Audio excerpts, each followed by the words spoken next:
Okay. Bien, en buena hora que hay poca gente para los errores técnicos ahorita. Ok. Bien, saludos amigos a los que siempre nos acompañan. Gracias por estar aquí. Bueno, ya me presentó en este caso Alexandra. Quiero agradecer obviamente a la Radio de la Casa de la Cultura por la difusión de este evento. Igualmente quiero dar un... ¿Estamos grabando? ¿Estamos grabando? Ok. A la cooperativa Ambato, cuya colaboración ha sido esencial para este proyecto de nuestra revista cultural Biografías Urbanas, que va a ser la primera impresión en el mes de agosto. Así que este evento, obviamente, así que va a salir en esta revista, así que a las fotos al final tienen que ser chéveres para que salgan en la revista. Bueno, y como esto va a salir en YouTube, a nuestros seguidores de YouTube, por favor, suscríbanse al canal y compartan Biografías Urbanas. Bien, hoy nos vamos a adentrar en el debate de dos posturas políticas fundamentales, que es la izquierda y la derecha, con experiencia y análisis de dos destacados, en este caso, panelistas, que es Carlos Ortega Sevilla, que representa a la izquierda, y John Tello Jara, que es exponente de la derecha, ¿no? Bueno, es un verdadero placer dar la bienvenida, en este caso, a John. Fui alumno de John en la universidad, en mis días universitarios. Bienvenido, John. Gracias, Wilson de Vendereza, Carlos, qué placer en realidad, estimados amigos, amigas. Felicito este tipo de encuentros. ¿Por qué razón? Porque frecuentemente cuando se habla de aspectos sociales, económicos o políticos, nosotros nos centramos en el punto de vista o en el criterio de analistas a nivel nacional, Quito, Guayaquil, Cuenca, que está bien, pero ¿por qué también no podemos emitir nosotros desde el punto de vista de Ambato, de ambateños que somos nosotros con Carlos? Tengo la oportunidad de conocerte varios años también, un buen tipo, un buen alumno también en la universidad, igual que ti, Wilson, pero también nosotros tenemos que emitir nuestro punto de vista, nuestro criterio, de acuerdo a lo que vemos en nuestra realidad. Espero que este tipo de programas en realidad sigan exhortando a más personas para que aprendamos a darnos cuenta que aquí en la ciudad de Ambato, en la provincia de Tungurahua, habemos personajes que podemos dilucidar puntos de vista muy interesantes en pro del crecimiento y desarrollo de nuestra ciudad. Muchas gracias, John. De igual manera, es un honor tener también aquí a Carlos. Bueno, él fue mi compañero en el Colegio Bolívar. Tenemos también una historia con Carlos. Bienvenido, Carlos. Wilson, buenas noches, gracias por la invitación. Igual John también fue mi profesor, le tengo un gran aprecio. A todos los amigos de la Casa de la Cultura, María Emilia, muchísimas gracias por brindarnos este espacio.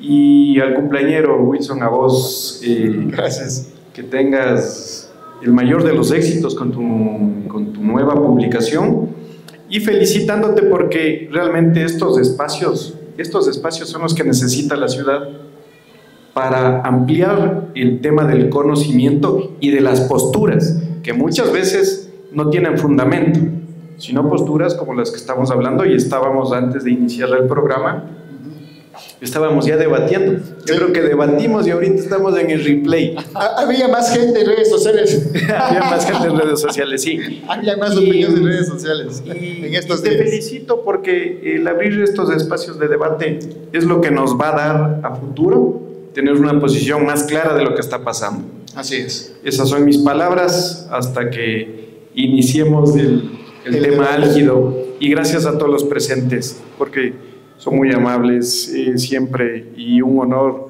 contar con la presencia del señor Jorge Jaramillo.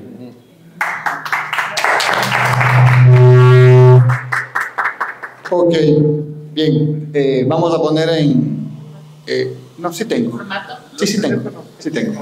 Ok, bien, vamos a iniciar con los fundamentos de la izquierda y progresismo, que se le conoce también hoy, o la derecha liberal. Carlos, en 3 minutos, ¿cuáles son los principales pilares ideológicos que definen al progresismo y cómo se relaciona con los valores tradicionales de la izquierda política?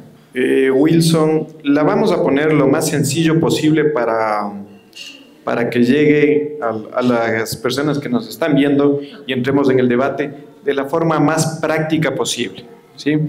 El progresismo actual es una línea alternativa del conservadorismo tradicional que se ha visto y que vivimos todavía en ciertos círculos desde hace varios siglos atrás, y también es una línea alternativa frente al socialismo radical que hemos visto y hemos tenido la oportunidad de verlo. ¿Qué edad tienes? 47. 47, entonces hemos vivido de primera línea el modelo soviético, el modelo chino, Cuba, y el progresismo. ¿Qué es lo que le caracteriza?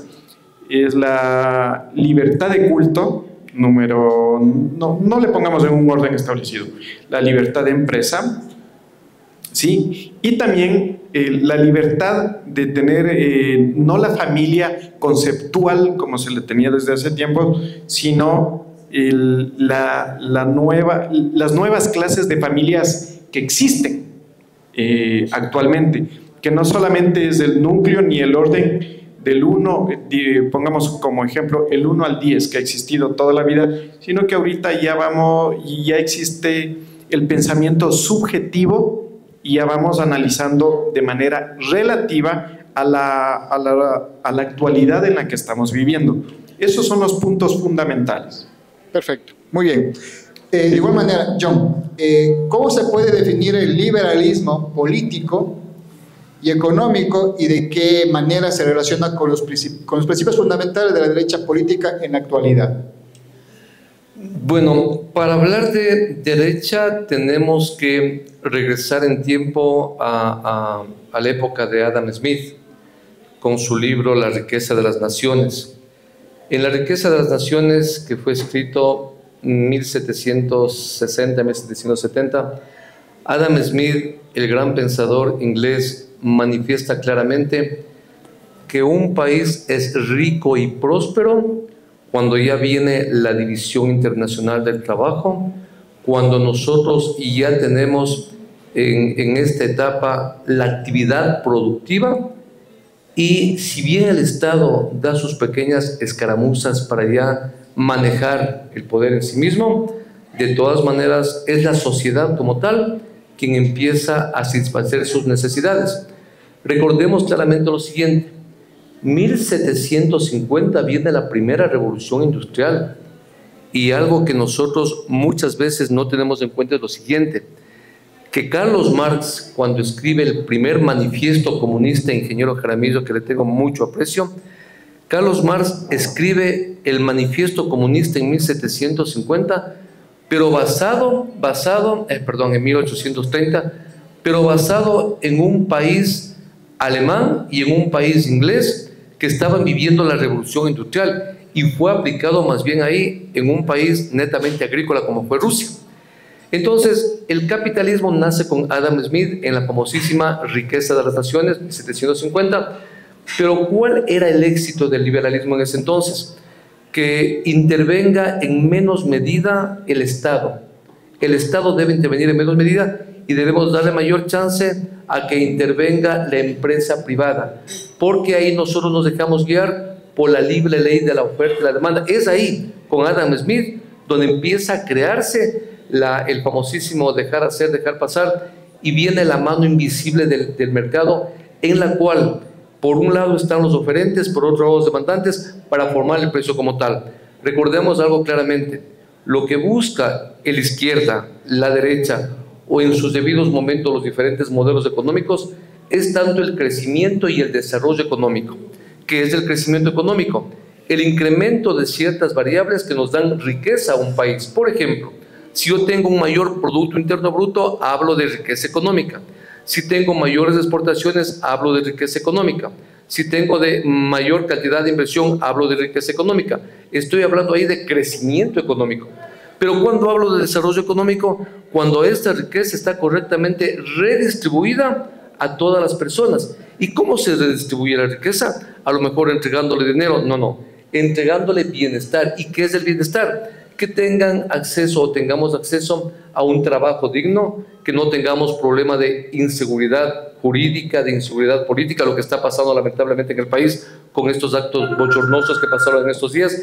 Entonces, dos aspectos claves: crecimiento y desarrollo económico, riqueza y redistribución de la riqueza como tal. Ok, muy bien. Ya sonó Sí. el tiempo. Bien. Vamos ya a la primera ronda de preguntas. Dale. ¿Sí? Igual, respuesta a 3 minutos. Va a sonar el tic-tic. Si hay una réplica o no están de acuerdo, ahí iría en este caso la primera réplica de 2 minutos. Y si en el caso de que haya una tercera réplica, 1 minuto. ¿Sí? Cuando no estén de acuerdo. ¿Ok? Perfecto. Bien, pasemos al tema de la desigualdad económica y social. ¿Sí? ¿Cuáles son las soluciones que proponen desde sus respectivas ideologías para abordar este problema en el Ecuador? Comencemos con John. Ya, dale. Gracias. Bien, nosotros tenemos un grave problema que se manifiesta a través de la población económicamente activa, empleo, subempleo y desempleo. ¿Dónde surge la desigualdad en el aspecto del empleo? Que no todas las personas estamos preparadas para poder acceder a un trabajo. Por ejemplo, Wilson y Carlos y distinguidos asistentes al panel, me ubico yo al lado del mercado modelo y veo que mucha gente quiere trabajar y les digo: señores, quiero que vengan a mi empresa de textiles para trabajar en textiles. Y la gente dice: yo sé coser. Fabuloso, yo sé coser, por favor denme trabajo a mí. Yo les digo: pero ¿quién sabe manejar una tirilladora? Se me ocurre con la maquinaria EXF, en el cual da 75 cortadas por minuto, y le hace el corte correspondiente al finalizar ya el ámbito del ángulo de 45. La gente se queda sorprendida y dice: ¿y eso qué es? Entonces, una fase importante en nuestro medio en la cual existe desigualdad de oportunidades es justamente por la falta de preparación en las personas. Uno. Otro es también que no debemos verle al Estado como que el Estado es el único creador de riqueza o de fuentes de trabajo. ¿Por qué razón? Tenía un gran profesor, el doctor Manuel Salgado Tamayo, que posiblemente lo haya conocido, fue un maestro de maestros realmente. Manuelito, tuve la oportunidad de compartir con él en varias ponencias, también en calidad de disertante, y él me decía claramente lo siguiente: John, en el Estado nosotros no somos capaces de producir una simple lechuga, pero entregamos servicios, y muchas veces servicios tan ineficientes. A mi criterio personal, la carga estatal que actualmente tiene el país, con un presupuesto general del Estado de aproximadamente 34.000 millones de dólares, con 5.500 millones de dólares de déficit, y con una burocracia que se paga cerca de 10.000 millones de dólares, es demasiado alto, y eso crea muchas diferencias y desigualdades. ¿Por qué razón? Porque hay personas que han estudiado, han sacado las maestrías, han estado fuera del país realmente preparándose, pero cuando llegan acá al Ecuador, como no tienen la palanca política o no tienen realmente ese acceso a hablar con algún político para crear determinado puesto, se van a otro lado. Y es ahí cuando yo he visto en esta semana había algo muy interesante, que decían que una persona viene graduándose en medicina en un área X, pero esta persona no encuentra trabajo y se puso inmediatamente a laborar en un taxi. Entonces, las desigualdades en nuestro medio se dan, haciendo un resumen, por esas dos circunstancias. Una, por la falta de capacitación y preparación, y no estoy hablando de un título terminal, porque muchas veces las personas pueden decir: bueno, yo ya opté por mi ingeniería comercial, soy economista, soy abogado, soy médico, etcétera. Y yo me refiero exactamente a que una persona debe estar preparada de acuerdo a la realidad y necesidad del mercado. Por ejemplo, aquí en Ambato, ¿qué necesitamos nosotros? Personas que conozcan bien la producción de calzado, personas que conozcan bien la producción de textiles, personas que manejan bien el ámbito de carrocería, lo uno. Y lo otro, el sector estatal no está llamado para llenar de muchas personas para que realmente engrosen el aparato burocrático, y a base de eso se genera el empleo. ¿Réplica? Wilson, y a todos los que nos están escuchando, yo realmente, dentro de mi criterio, estoy convencido de que el modelo económico no es el adecuado para el Ecuador. El modelo económico que está viviendo el Ecuador, ahorita que le mencionó a Adam Smith, que yo he leído, que le pone con palabras elegantes la ley de la jungla: libre mercado, apertura de fronteras, sálvese quien pueda, en pocas palabras. Sin embargo, me vas a preguntar, ¿y qué es lo que vos propones? Las conquistas sociales han sido logradas todas por la izquierda. La igualdad de derechos del obrero, del trabajador, vacaciones pagas, seguridad social. No existía nada de eso a inicios del siglo anterior. En Latinoamérica no existía nada de eso. Era trabajo de lunes a domingo, 14, 16 horas por día, trabajo infantil, no tenían ningún tipo de beneficio. Entonces, a raíz de todas estas conquistas sociales que empezaron desde el siglo anterior, refiriéndonos a Latinoamérica, se empezó a ver al hombre como hombre de trabajo y no como bestia de trabajo, que hay una gran diferencia en eso. Y también la lucha contra la economía burguesa. ¿Cuál es la economía burguesa? La concentración de los tres medios de producción, que es la tierra, la industria y el capital. Correcto, hasta ahí vamos bien. El modelo que tiene el Ecuador, como yo te decía, si es que me preguntas cuál es tu propuesta, el plan de sustitución de importaciones,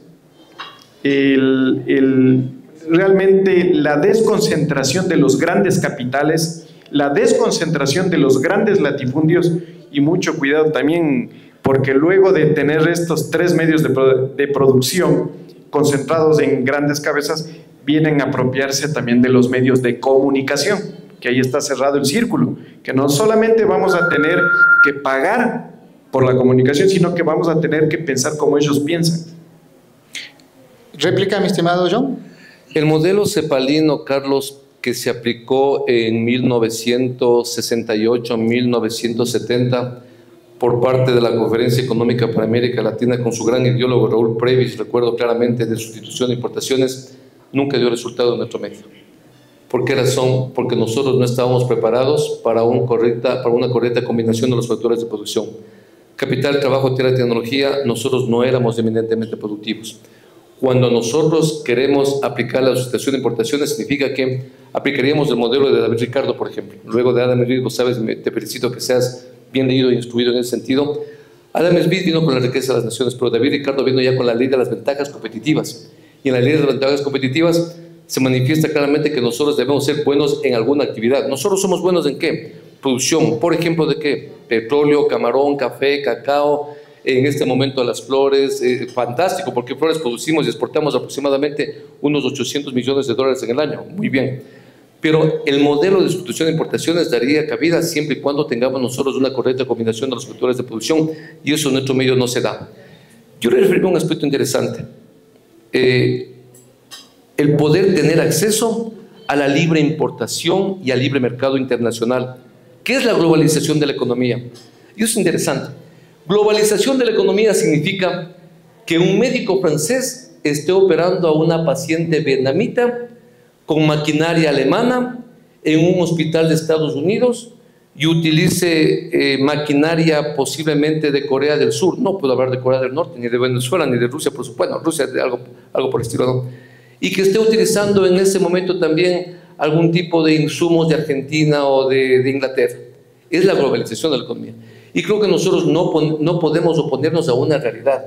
La realidad es que nosotros, queramos o no queramos, vamos a una globalización de la economía. Ejemplo de eso es lo que está pasando justamente con la firma del acuerdo bilateral entre Ecuador y China. Ecuador y China firman un acuerdo bilateral, quisiera que me dejes un ratito, 12.000 millones de dólares, 12.000 millones de dólares entre exportaciones e importaciones. Pero hay un producto interesante, la pitahaya.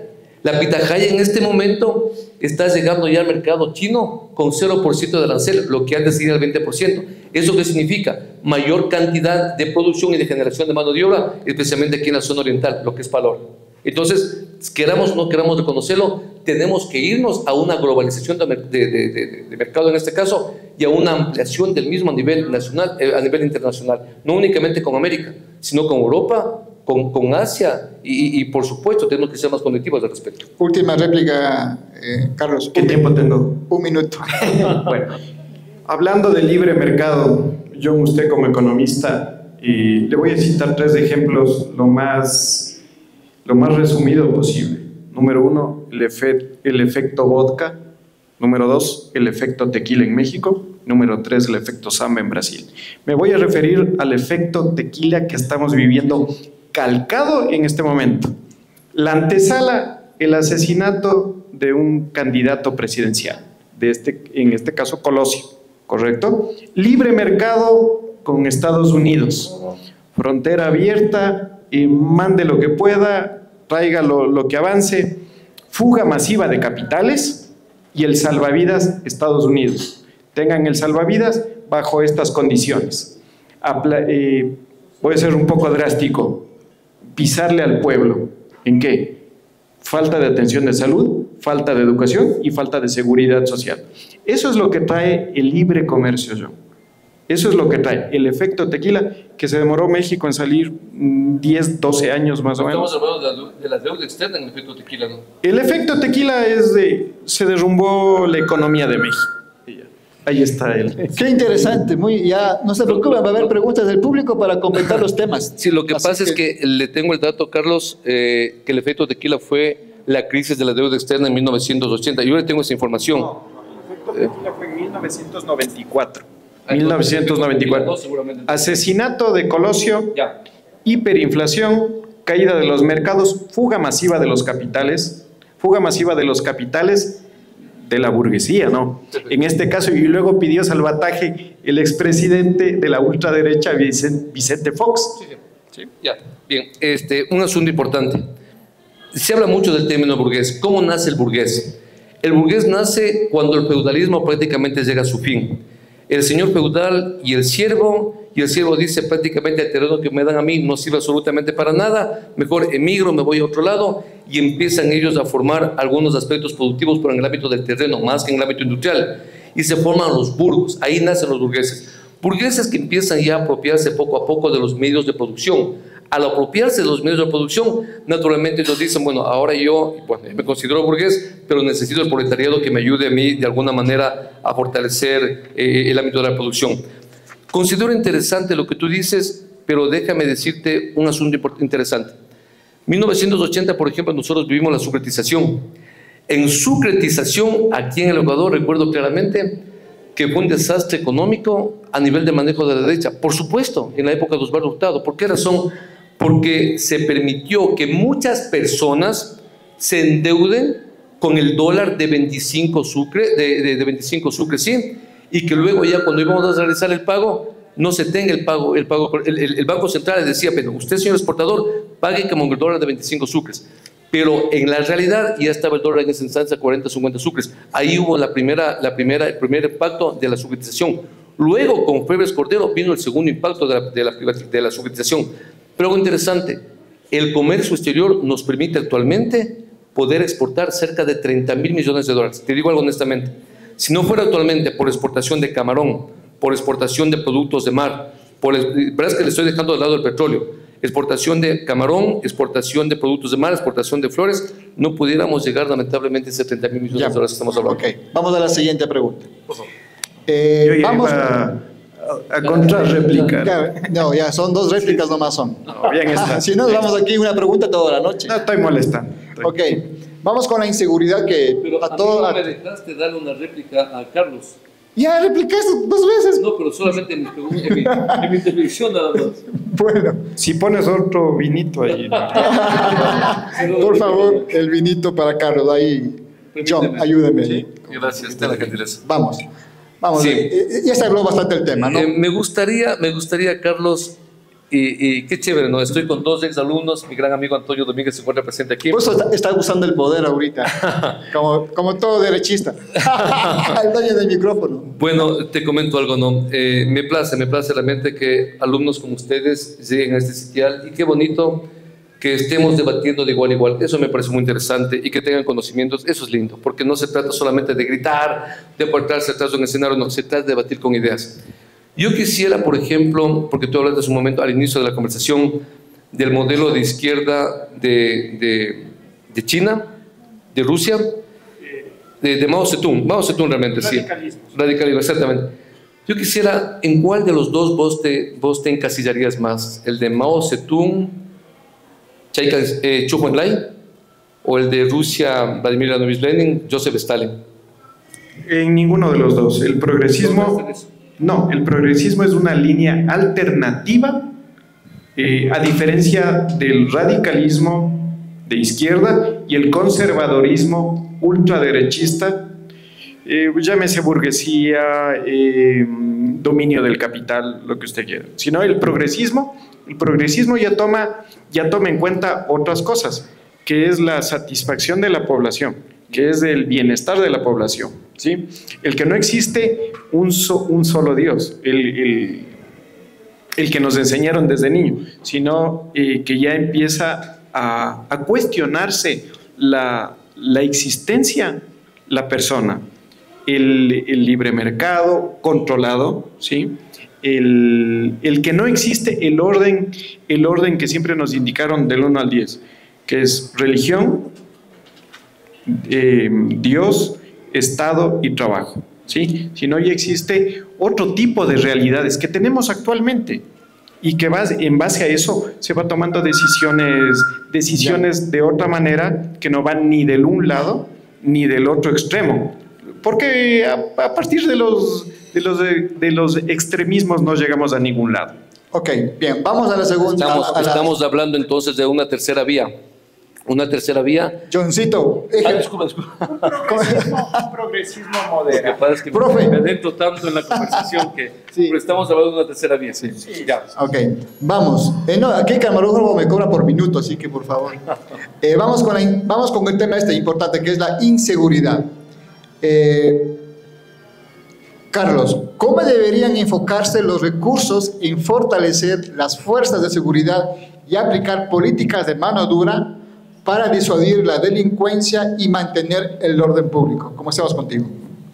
Te voy a topar dos temas y voy a ser un poco drástico en lo que voy a decir. Sí, voy a tomar unos ejemplos que quizás vayan a ser un poco chocantes para la gente que nos está escuchando. Número uno, la desigualdad viene, toda esta ola de violencia, es por el modelo principalmente económico en el cual estamos viviendo. Riquezas concentradas en pocas cabezas de un país y que todo mundo siente, la población siente la desigualdad. Y te voy a poner como ejemplo, la revolución rusa se dio contra el zarismo, la revolución comunista de Cuba se dio contra el régimen de Fulgencio Batista, la revolución en Chile, que fue votado, el mayor votado Allende, fue contra la ultraderecha chilena que estaba gobernando en ese tiempo.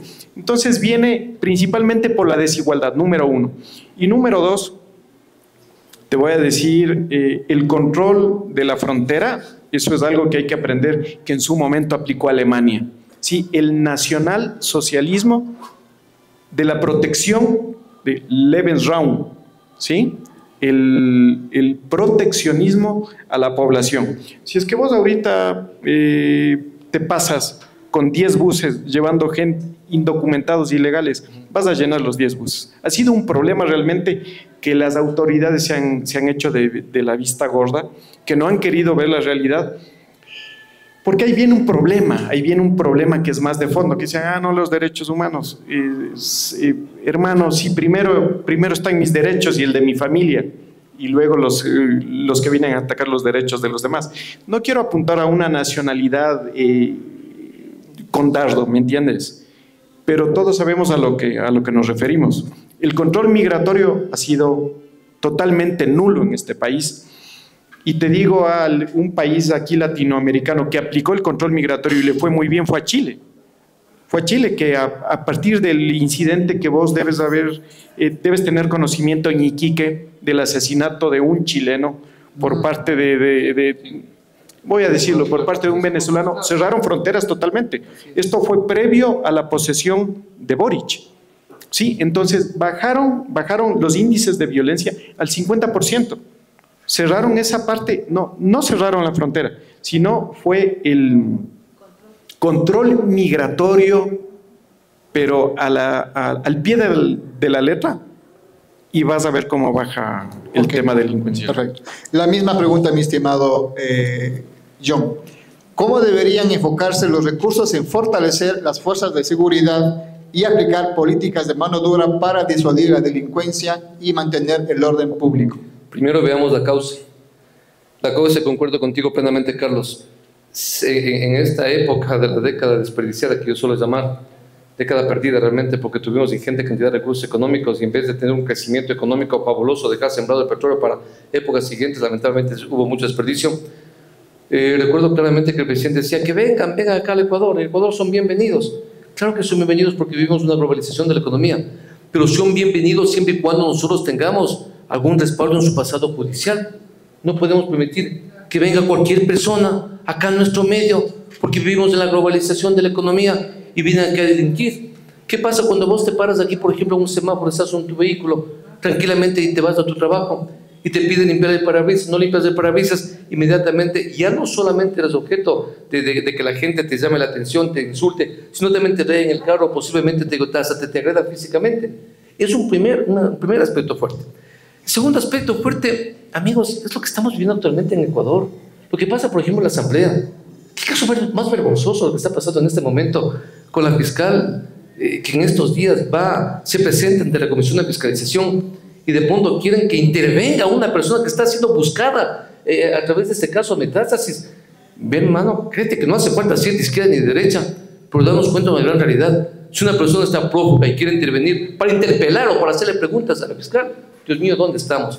Entonces yo pienso que en nuestro país está pisando bastante fuerte la narcopolítica y esto está destrozando nuestro medio. ¿Por qué razón? Una cosa es la inseguridad que nosotros tenemos cuando estamos andando por la calle y un ladrón de un barrio determinado va en contra nuestra, nos asalta, lo que sea. Pero otra cosa, y es del crimen organizado, que se ve a través de extorsiones, a través de sicariatos, y eso realmente impide el normal desenvolvimiento de las fuerzas del mercado, de algunas empresas. Te pongo el caso. ¿A cómo llegó en estos días el empleo? El empleo llegó al 32.5% aquí en el Ecuador. Y decía en Ambato, tuve algunas entrevistas en estos días, en Ambato Economista tenemos el mayor índice de desempleo. Sí, pero yo pienso que esos desempleados más bien se enfocan en el ámbito de subempleo, porque en Ambato hay que ser claro, no somos burócratas. En Ambato más bien nosotros somos productores, emprendedores, incentivadores para formar negocios. Entonces, en ese sentido, yo pienso que si bien el Ecuador en este momento hizo bien en incrementar el IVA de 12 a 15%, porque eso va a generarnos en este año aproximadamente $1.000 millones, y porque empezamos en abril con ese incremento, de todas maneras, para el año venidero, ya desde enero hasta diciembre va a generar los $1.300 millones. Tengo entendido que no todo ese incremento de IVA del 12 a 15% va a canalizarse en su totalidad a dotar de una mayor infraestructura a las Fuerzas Armadas. Una parte también se va a pagar la caja fiscal, la caja chica ya debe en este momento debe tener el Estado, y también una parte se va a pago a municipios y a los ciudades de déficit fiscal. Ojalá podamos nosotros atender de mayor medida a la infraestructura, en este caso de las Fuerzas Armadas, para que exista un mayor control de la inseguridad que en este momento impiden, por ejemplo, que venga la inversión extranjera. ¿Por qué no llega inversión extranjera? Actualmente tenemos solamente $300 millones de inversión extranjera. ¿Por qué? Porque la gente llega, ve el código de trabajo, si el código de trabajo se va para otro lado. Y otra dice, ¿cómo puede ser un país en el cual hay tan seguridad? Entonces, por ahí va el asunto más o menos. Ok, muy bien. Vamos con la última pregunta y luego vamos con las preguntas del público. Vamos a un tema un poco actual y polémico, ¿sí?, en cuanto al medio ambiente. ¿Cómo deberían abordar los partidos políticos en el Ecuador el escándalo del presunto delito ambiental en el que se vio implicada la primera dama Livinia Barbonesi, esposa de Daniel Noboa, y varios ministros del gobierno actual? ¿Cuáles serían las implicaciones éticas y políticas de este caso en relación con la gestión del medio ambiente y la responsabilidad gubernamental? John. Dele usted, economista. Gracias, Carlos Andrés. Yo pienso que en este caso hay que poner mano dura y sentar un precedente. No se puede destruir el medio ambiente. Por más que seamos partidarios de un determinado segmento, tenemos que criticar las cosas negativas. Y si están haciendo las cosas mal, tenemos nosotros que decir, un alto, pues señorita, un alto, pues señora. Yo le apoyé al presidente Noboa en las preguntas que él hizo. En las 10 voté sí 10 veces. ¿Por qué? Porque estoy de acuerdo. Pero en este caso, por ejemplo, total desacuerdo en que se quiera dañar el medio ambiente. ¿Por qué razón? ¿Qué necesitamos nosotros en el Ecuador? Necesitamos mayor siembra de plantas nativas. El quichuar, el pumamaqui, la retama, hace falta en los campos aquí en nuestro medio. ¿Por qué razón? porque de ahí nace el agua que llega acá a nuestro medio. Te pongo aquí el caso de Ambato. ¿Qué tal si no tuviéramos plantados aquí en la zona alta de la Retama? ¿Creen ustedes que tuviéramos agua aquí en el sector que abastece el área de Santa Rosa y que genera 350 litros, que va una parte para Ambato 250 y para el canal Huachi-Peleleo en 100 litros aproximadamente, si no plantamos las plantas nativas en ese sentido? Yo pienso que debemos ser nosotros más conservacionistas, aplicar programas y proyectos de forestación y de reforestación, y cada vez que exista este tipo de anomalías, debemos nosotros juzgar de manera enérgica a aquellas personas que están haciendo cosas indebidas, apropiándose o aprovechándose de que se encuentran en determinados segmentos de la política. Eso está reprochable por todo el Ecuador. ¿Por qué razón? No solamente la generación de agua actualmente para nuestro país, para nosotros, sino también qué vendrá para después nuestra nueva generación. Sector norte aquí en Ambato, ¿cuánto generamos de litros por agua por segundo, por minuto aquí? Quizá Alemania 130 más o menos. Tenemos Socavón 60 litros por segundo. Hay un proyecto de los sectores del norte, sector oriental, perdón, que tiene un proyecto de 500 litros por segundo.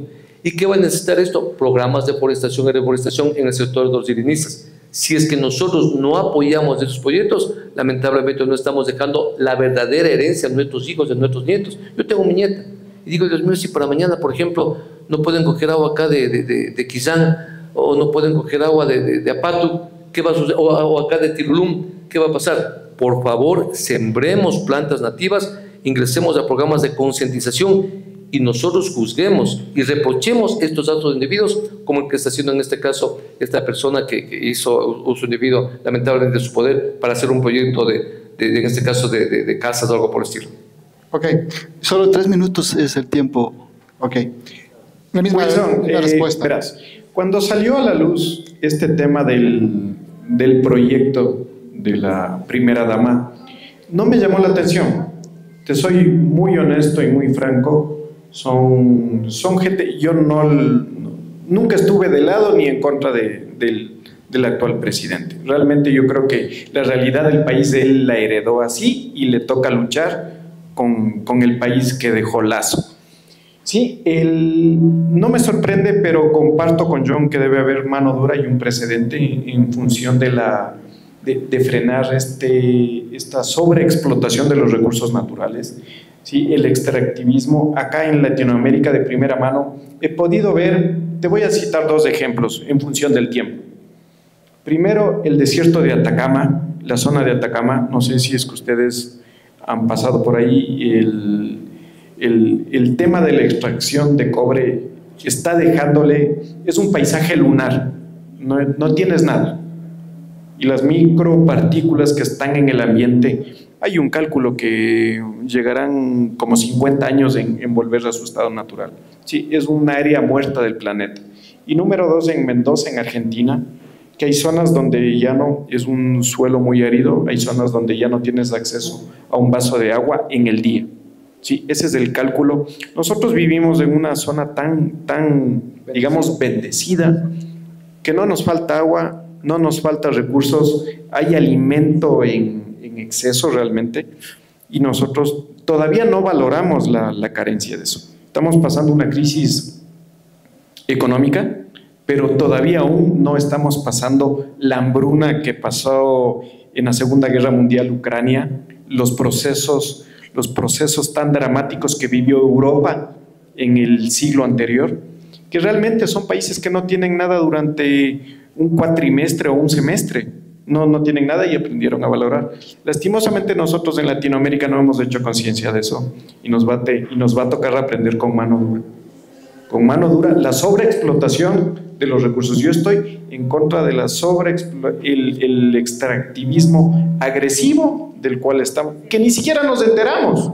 Que Zaruma se está hundiendo, cada día se está hundiendo y no te sale en el noticiero, sino que yo tengo amigos que viven en esa área minera, yo tengo clientes que viven en esa área minera que dicen que en poco tiempo realmente este sector va a llegar a desaparecer. Wow. Muy bien. ¿O no es así, John? Muy bien, vamos en este momento ya, ya estamos sobre el tiempo. ¿Nos queda cuánto, mi estimado? ¿Comenzamos a las 7? ¿7 corto comenzamos? A las 7:10. 7:10. Tenemos 20 minutos. 20 minutos para las preguntas del público. Ok, bien, vamos con las preguntas del público. Así que este micrófono los va a dar a ustedes. Ese se queda ahí. Así que preguntas con respecto al debate de hoy, obviamente, enfocado a ese debate, el debate de hoy. Y comenzamos con Jorge Jaramillo.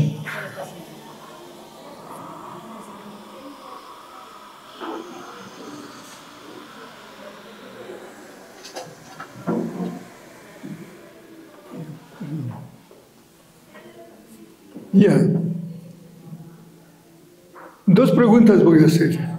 A una al economista y la otra al ingeniero, me parece que es. Carlos. Carlos, ¿sí? Ya.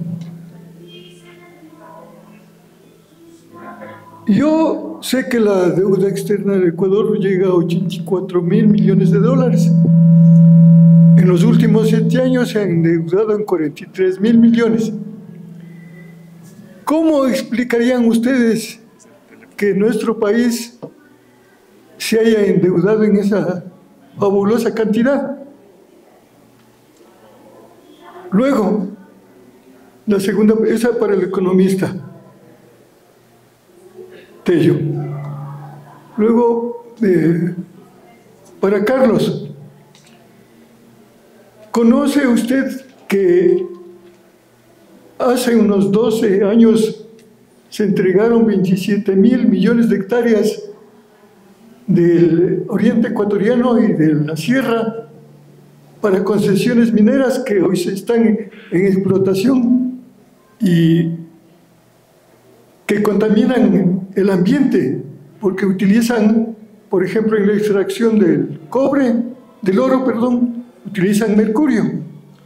¿Y cómo seremos de atrasados que en ese mismo contrato los chinos, por ejemplo, se van llevando el cobre en mineral, no lo procesan aquí en el Ecuador? ¿Cómo puede ser posible que entreguemos nuestra riqueza y ni siquiera los chinos en este caso dejen una innovación tecnológica? En realidad, vale visitar el oriente y los sitios donde se están produciendo explotaciones para que nosotros veamos cómo se está destruyendo el país. Y lógico, como alternativa al petróleo van los minerales, pero estamos destruyendo precisamente lo que ustedes dicen que hay que conservar, la naturaleza y la vida humana. Gracias. Si gustas, si no, tú, no hay problema. Ya, gracias. Ingeniero, solamente una consulta. Tuve la gran oportunidad y la suerte, le decía a Alexandra, no sabía que usted era papito de Alexandra. La vez anterior yo le escuché a usted en el debate, créase que me quedé impresionado. Qué buenos conocimientos. Le felicito. No soy tan partidario de la izquierda, pero usted, sus conocimientos son absolutos en materia de izquierda. Una consulta nada más que quería hacerle y que voy a hacerle ahora. ¿Usted vivió en la época de Leonid Brezhnev, tal vez, en la Unión Soviética? ¿De Brezhnev, tal vez? ¿O de Yura Andropov? No, sí estaba Andropov y también estaba Brezhnev. Usted vivió en las dos épocas. Ya, yo le agradezco mucho. Sí. Porque, bueno, algo leí también en ese entonces, Brezhnev. Nikita también, Nikita Khrushchev. Me parece que estaba, ¿no? No. Sí. Ya. También, bueno, ahí eso vale ya para otras. Yo sé, es para historia, pero quería preguntarle eso y realmente lo que pasa es que Brezhnev vivió bastante tiempo después de la Guerra Fría y créase, hablar con un personaje como usted que haya pasado en Rusia en la época de Brezhnev, de Yuri Andropov, y si subo con Nikita Khrushchev, para mí es fabuloso. Nunca he conversado con una persona que ha pasado por la época de Joseph Stalin, porque entiendo que ya sería grandecito en edad, ¿no? Pero realmente conocer esos aspectos, no por eso querer simpatizar con esa ideología, pero conocer me parece muy, muy interesante.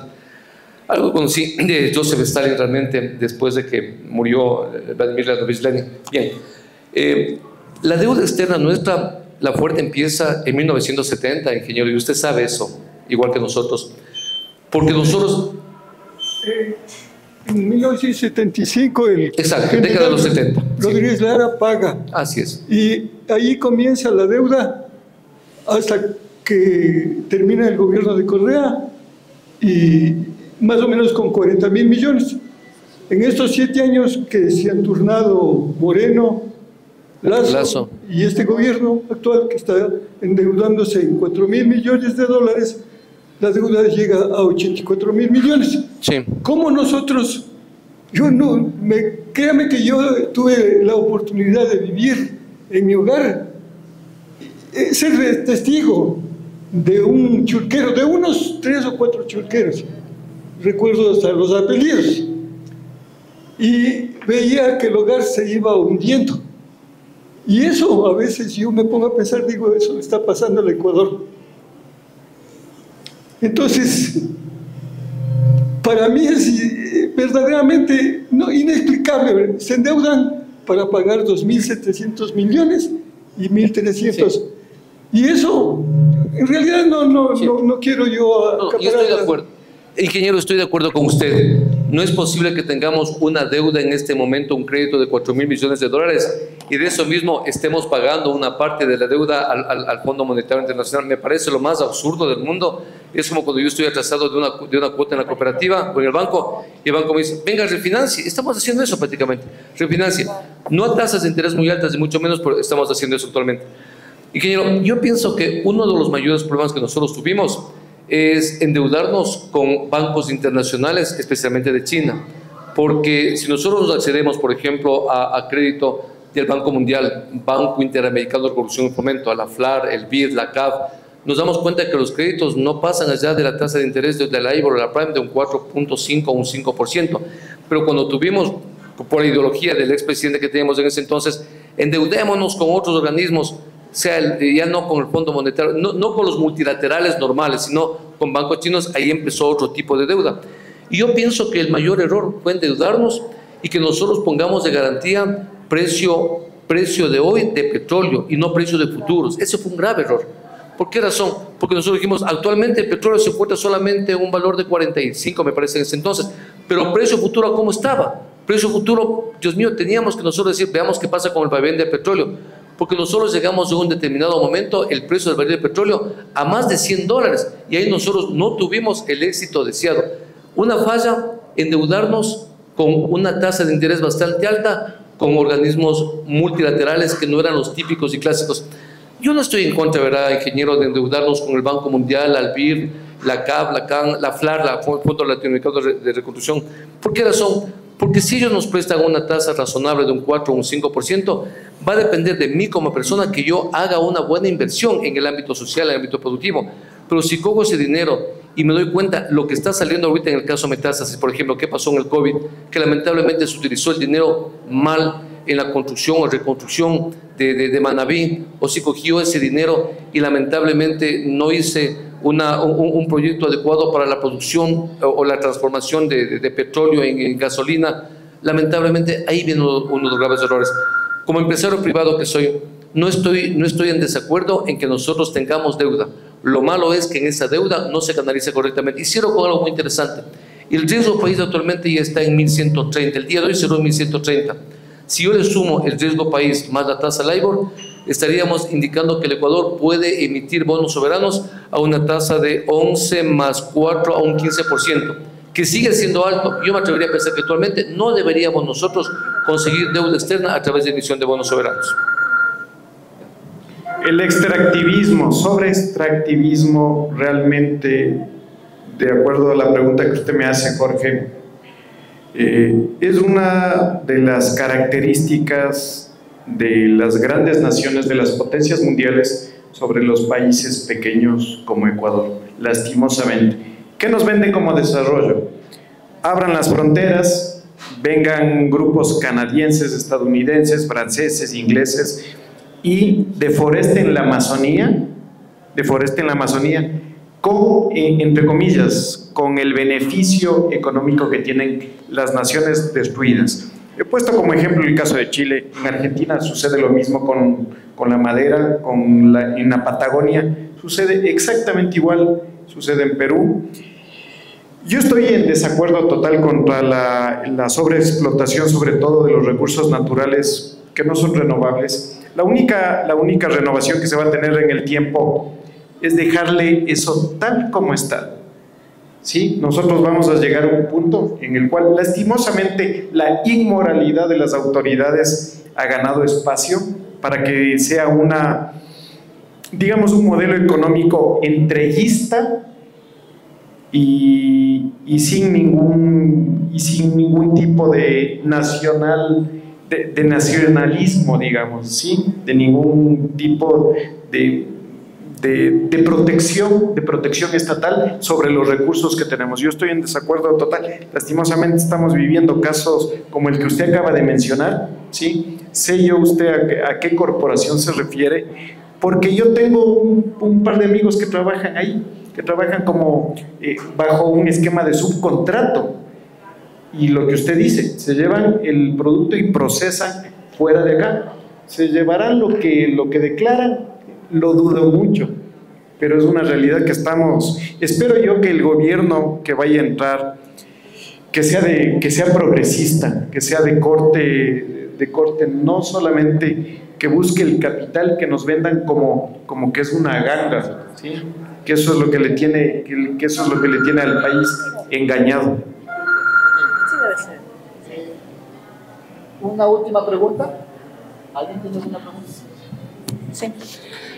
A ver, más o menos en la década de los 80s y finalizando la misma para empezar los 90s, la deuda externa de nuestro país se elevó a 3.500 y pico de millones de dólares, con un país sucretizado y donde le vendieron esa deuda a la gente de la democracia popular, que también ahí estuvo el presidente que ascendió a la presidencia, como fue Osvaldo Hurtado. Un punto que es la pregunta para los dos. Otro tema, uno de los países que tiene mayor pobreza en el mundo es justamente un país capitalista, como lo es Estados Unidos, pero nos venden otra historia. Uno de los países que mayormente está endeudado con la banca china justamente es Estados Unidos. Se está hablando de un comunismo de China. Realmente China ahora no tiene comunismo. China es uno de los países eminentemente capitalistas, pero siempre se le pone como el cuco. Las deudas externas nuestras siempre han subido por el tema de que siempre se han estado vendiendo al Fondo Monetario Internacional. El Fondo Monetario Internacional es el que ha manejado los países donde hay muchísima riqueza y le sumen en la pobreza, porque ellos ponen las condiciones obviamente para los préstamos, como no es un banco común y corriente, justamente hacen que se ajusten las medidas para los países y donde vayan a caer en pobreza. Esa pobreza, ¿en qué se ve representada? En falta de educación, la deserción estudiantil, falta de medicinas, el aumento de la delincuencia. La delincuencia no es solamente que vengan venezolanos acá, la delincuencia se da justamente en esas barriadas, en esos suburbios, sean de la sierra o de la costa, por falta de educación, por falta de posibilidades, porque todavía viven en lodazales. La misma primera dama actual, ella en Chone vivía en un lodazal. Su madre es correísta además. ¿Ustedes creen que, la pregunta igualmente, todo lo que les estoy preguntando es para los dos, ¿ustedes creen que la señora Lavinia Balbonesi realmente es la dueña de esa entidad que estuvieron haciendo ese delito en el manglar? No, esa es una empresa puesta de la familia Noboa a nombre de una persona, es un chivo expiatorio. Como dirían vulgarmente nuestros antiguos, le usaron de burro pie. ¿Ustedes creen que a ella, el momento si es que llegaran a tener un divorcio, le tocaría algo de esa heredad? Si el mismo presidente Noboa actualmente secuestró a su hija para tenerla en su casa, cuando él no iba a estar aquí para el Día de la Madre, que la niña no pase con su hija, con su madre. Ese es el nivel de presidente que tenemos ahora en el Ecuador. Una persona que si no está viendo los sentimientos, la parte emocional de sus hijos, mucho menos lo va a ver la de nosotros. Esta es netamente para ti, John, en base a algo que dijo Carlos. Tú fuiste concejal en la época de Javier Altamirano, del alcalde Javier Altamirano. Ahí es donde acá más proliferó esa parte delincuencial de venezolanos, porque los venezolanos estaban aupados en el Parque 12 de Noviembre, en el Parque Ceballos, y se lo tomaron. ¿Pero por qué? Porque no hubo control. El municipio podía hacer campaña migratoria, tenía la potestad para bajar con la policía de migración y pedir papeles, pero nunca ni concejales ni alcaldes tuvieron la voluntad política de hacerlo. Entonces, ¿de qué política estamos hablando? Creo que llega un momento que ya no debemos pensar en la cuestión de izquierda, de derecha, comunismo, socialismo, capitalismo, porque realmente no sabemos ni bien qué es cada una de las cosas, cada una de esa parte dogmática. Debemos comenzar a pensar en país. Estos países realmente tienen mucha riqueza. Atacama, siendo una zona totalmente desértica, tiene una base militar que es ahí, que está la NASA. Los Estados Unidos están metidos en todo lado, y donde están metidos hay pobreza.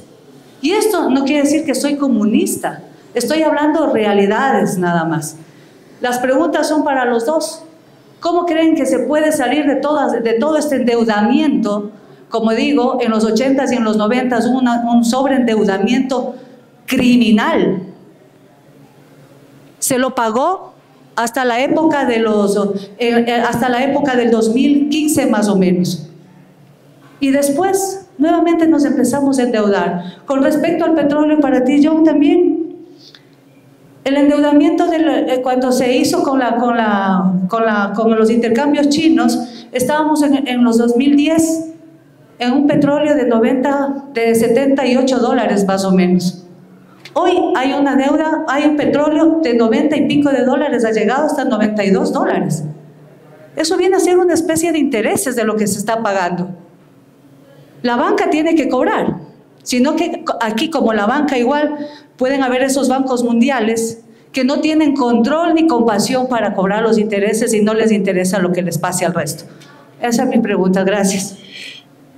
Mire, Ivonne, la verdad es que el próximo año va a regresar al poder un gobierno progresista. Esperemos. Que va a velar por el Ecuador. Acuérdese de mis palabras. El próximo año tenemos un gobierno progresista. Esperemos, pero que sea de veras. De izquierda, de verdad. Ivonne, estoy de acuerdo contigo en el sentido de que la lógica actual ya no nos conduce a hablar de izquierda o de derecha. Tienes mucha razón. Ahora se habla ya básicamente de un desarrollo económico, como dije a un inicio, el desarrollo del bienestar. Pero vos no puedes tener bienestar si, por ejemplo, al salir de aquí, de este evento, tienes que andar con bastante miedo aquí frente al Parque Montalvo. Vas al garaje de tu casa, posiblemente coges un taxi o coges un bus, y realmente es bien alarmante. Ves una moto al lado tuya y quieres seguir. Es bastante difícil, muy difícil eso realmente, ¿no? Y eso que estuve temprano, 7, 8 de la noche. Aquí en Ambato no era así antes. Yo antes aquí en Ambato salía de mi casa en San Antonio a las 9, 10, 11 de la noche, llegaba a 2, 3 de la madrugada, muchas veces hasta caminando. Era bonito llegar caminando, pero el día de hoy no se puede eso. Y a mí no me interesa ser de izquierda o de derecha, no me interesa eso. Me interesa simplemente que se apliquen buenas políticas económicas. En aspecto, por ejemplo, cuando tú me dices que yo fui concejal, en efecto, en la época de haber terminado, en efecto, ¿por qué no controlaban la cantidad de gente venezolana? Ya, te comento algo. Nosotros, y es bueno esas preguntas, por eso decía Wilson en un inicio, es bueno que nos llamen a nosotros que somos aquí de ambateños, que manejamos políticas ambateñas, que manejamos ordenanzas ambateñas, para darnos cuenta de la realidad de Ambato.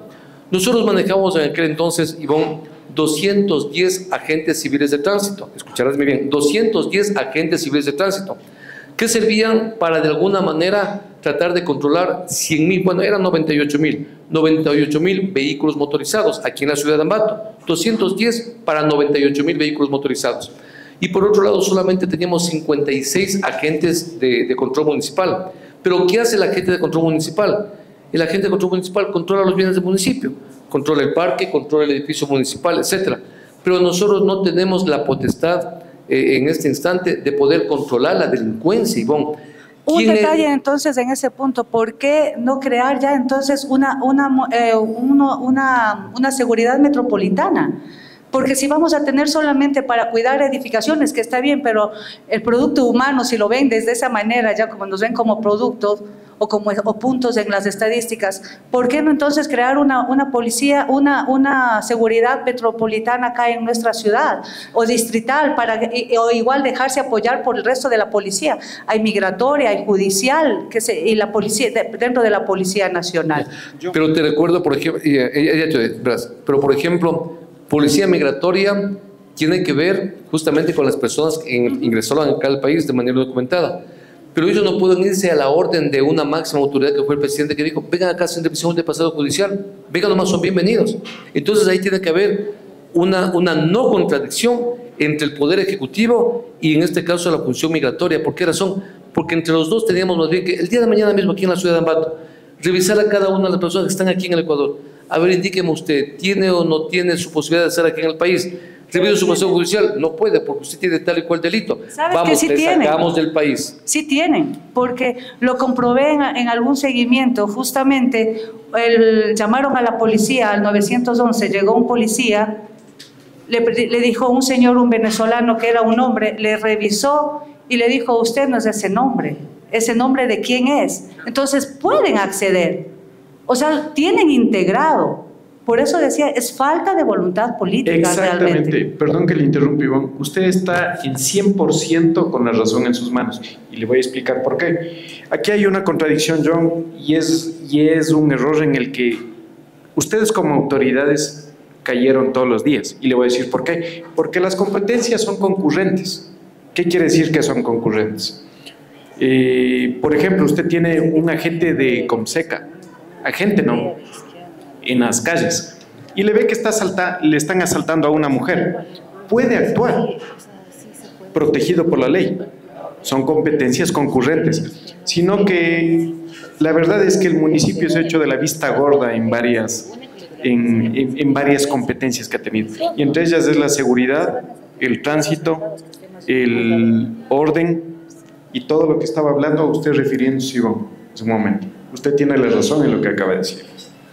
Carlos, Comseca no tiene agendas de control, tiene agendas de control municipal de bienes del municipio nada más, no tiene agendas de control. O sea, eso te digo, o sea, sí valdría la pena que nosotros primero conozcamos las ordenanzas y las leyes, porque no es tan fácil decir, el municipio actúe directamente en contra de la delincuencia. El municipio no puede hacer, y si haría eso estaría haciendo algo ilegal. Cogerle a una persona y detenerle estaría mal. Eso es función de la Policía Nacional, en este caso ahorita sí del Ejército. Pero Comseca establece leyes nada más. Otra cosa muy diferente, lo que tú dices, por ejemplo, depende de la voluntad política el poder aglutinar a la Intendencia, a la Gobernación, a la Policía Nacional, para juntos tomar un tipo de decisión. Eso es otra cosa muy diferente. Pero nosotros, te reitero, agentes civiles de tránsito, agentes de control municipal, que tienen un objetivo común, eso es otra cosa muy aparte. Bueno, se acabó el tiempo. Yo. La pregunta es concisa porque ya se acabó. No. Ya me va a hacer asustar, por favor. Bueno, en primer lugar, les felicito a cada uno de ustedes por su flamante ponencia, pero personalmente quiero decir que me da tanta tristeza, tanto dolor ver a mi país cómo se está denigrando en todos los sentidos, social, político, económico. Existe esa incertidumbre, existe ese desequilibrio. Quiero preguntarle al economista Tello, como un representante de la derecha, ¿qué haría usted para realmente vencer, porque son términos que usted los empleó, esa desigualdad de oportunidades? ¿Qué haría usted como representante de la derecha para una mejor preparación, para luchar por la educación, por la salud a favor del pueblo? Esa es una pregunta para usted. Ahora a Carlos, quiero preguntarlos, usted manifestó sobre el progresismo y de alguna forma les puso en los dos bandos que el progresismo está en la derecha, está en la izquierda, y como que no se identifica ese progresismo con la izquierda. Bueno, a cada uno, y esa ha sido mi pregunta. Ay, Amparito, yo le agradezco mucho, qué lindas esas preguntas, y con usted que tengo la oportunidad de ser amigo, y yo ahora ya me considero amigo con usted, Amparito. Con Alexandra somos amigos de años de atrás, por supuesto, y con Iván también ni se diga. Pero yo parto de un criterio: debemos tener un mayor control de la tasa de natalidad. lamentablemente aquí la tasa de natalidad es muy alta. Y usted va a decirme, pero ¿y eso qué tiene que ver? Tiene mucho que ver. Porque todavía en determinados sectores, nuestros abuelos, por ejemplo, ¿no? Nuestros abuelos o tatarabuelos eran buenos. ¿Cuántos hijos tenía el tatarabuelo? Creo que llegaba a 18, 20, 12 fueron, uno murió, ni siquiera se acuerdan. Nuestros abuelos un poco más sensatos, 7, 8 hijos. Nuestros padres ya un poco más tranquilos, unos 5, 6. Y nosotros ahora ya un poquito más, como ahora hay la televisión, hay YouTube, tanta cuestión, tenemos otro tipo de entretenimiento, 1 o 2 hijos máximo. Yo primero quisiera aprender a controlar la tasa de natalidad. Y en segundo lugar, quisiera que se encauce correctamente la labor de la universidad con los requerimientos productivos de cada uno de los sectores. Ejemplo aquí en Ambato. En el Ecuador nosotros tenemos aproximadamente 18 millones de habitantes. Consumo per cápita de calzado es 2.5. Yo necesito ahorita unos 40 millones de pares de calzado aquí de consumo aquí en el Ecuador. De eso, Tungurahua satisface con un 35-40% aproximadamente. Yo quisiera que aquí se cree verdaderamente una especialidad en la producción de calzado, pero no solamente administrativo, sino en diseño, en presentación, en control de calidad, para que satisfaga plenamente la demanda de calzado y no se importe de Brasil, porque de Brasil nosotros importamos bastantísimo, que no se importe de China. Entonces, yo parto del criterio que debe tener una mayor especialidad en el trabajo en el ámbito de calzado. En el ámbito de textiles, aquí es el doctor Domínguez que maneja la empresa Capoliveri.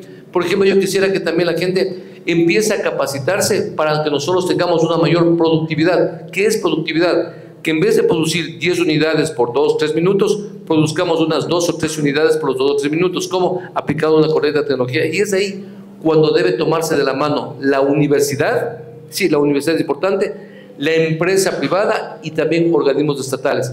¿Qué necesitamos actualmente? No títulos profesionales solamente en el ámbito administrativo, sino títulos profesionales en el ámbito eminentemente técnico. Eso falta en ese caso.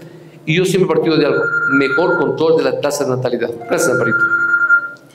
Amparito, qué buena pregunta. Ojalá tuviera, Wilson, 1 hora para poderle responder esa pregunta. Está interesante. Puede ser bastante ambigua la posición, pero es la posición real a la actualidad, a la realidad que estamos viviendo actualmente en Latinoamérica y específicamente en Ecuador. Ahora, en cuanto al progresismo, llamado así, también se le puede entender como socialdemocracia. Un poco alejado está el socialliberalismo. Está más suave, digamos, centro-izquierda de un comunismo, de un modelo soviético, de un modelo cubano. Por eso le digo, ojalá tuviéramos 1 hora más. Y muy apartado del capitalismo o conservadorismo que todavía existe, términos como la burguesía, ¿sí? Como la oligarquía, que también es otra definición que también podríamos ir hablando en ese sentido. Progresismo yo le entiendo más, digamos, como un foro de Sao Paulo, socialismo del siglo XXI, ¿sí? Lo que le conviene a Latinoamérica con la realidad que tiene Latinoamérica, ¿sí? No a diferencia de lo que nos venden de abran las fronteras y ejerzan el libre comercio como bien corresponde. Entonces va en ese sentido, pero el tema es muy amplio, Amparito. Créame que trataría de explicarle, pero podríamos poner algunas decenas de ejemplos de lo que ha pasado en Chile. La nueva ola, la primera ola progresista que sucedió, que fue más fuerte, lo que sucedió en Argentina, en Chile, luego vino a suceder en Colombia, Ecuador, Nicaragua, México, sí, y que yo estoy convencido de que va a suceder nuevamente a partir del próximo año. Ventajosamente vamos a tener el próximo año un gobierno con más modelo progresista que la realidad que estamos viviendo actualmente. Muy bien, agradecemos sinceramente a nuestros panelistas por la presencia el día de hoy. Gracias por John, gracias. Igual Carlos, gracias por la presencia. A todos ustedes, a nuestros seguidores de YouTube y también a los que están aquí presentes. Damos por concluido este evento cultural, este evento de cultura política. Nos veremos en el próximo evento. Chao, chao.